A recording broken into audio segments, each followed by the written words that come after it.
affecting everyone, including you. Danita, I know it's not the kind of thing you want to think about, but more people are losing their battle with heroin, and the epidemic strain on our coroner's offices is different. They're at the end of the line. They don't have any choice but to keep up, and it's getting more and more expensive to do that.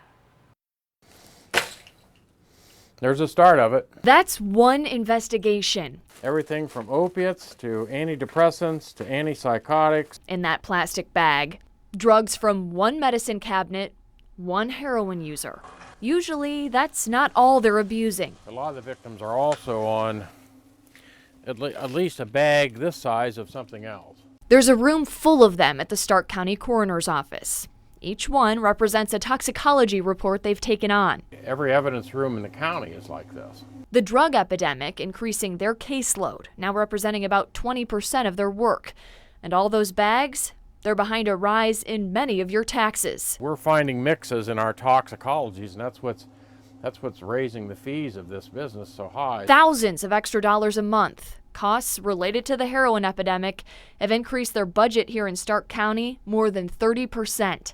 They're hoping an upcoming levy will pass and help cover the continued uptick, because they have to keep up. We don't have a choice. And all county coroners legally have to test for all this, meaning more time and more money. Because it's up to us by law to determine cause and manner of death. It doesn't matter what county you live in. It's happening everywhere. It's a tragedy. We're losing a lot of young people. In Cuyahoga County, cases are going up and so are costs. They added $142,000 to the budget last year just to transport the bodies. Overdoses doubling in Lorain County, where the coroner's office has already added $70,000 to the budget this year.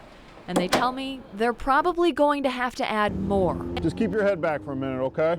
And in Summit County, same thing. But the coroner there says the issue they're dealing with, more cases, same personnel. A lot of people don't realize how it's affecting them and the price of everything going up around it. Everyone paying the price, some different than others, as folks here in Northeast Ohio lose family, friends, and neighbors. And this is what's left behind. Do you foresee this getting better? Not anytime soon. Now, we are still working for more information from several counties in Northeast Ohio. I requested budget information from more than 10 of them. But every single office I've called has told me cases are up and so are costs. It's just a sad way to quantify this growing problem. Reporting in the studio, Tara Molina, News 5. And Tara, the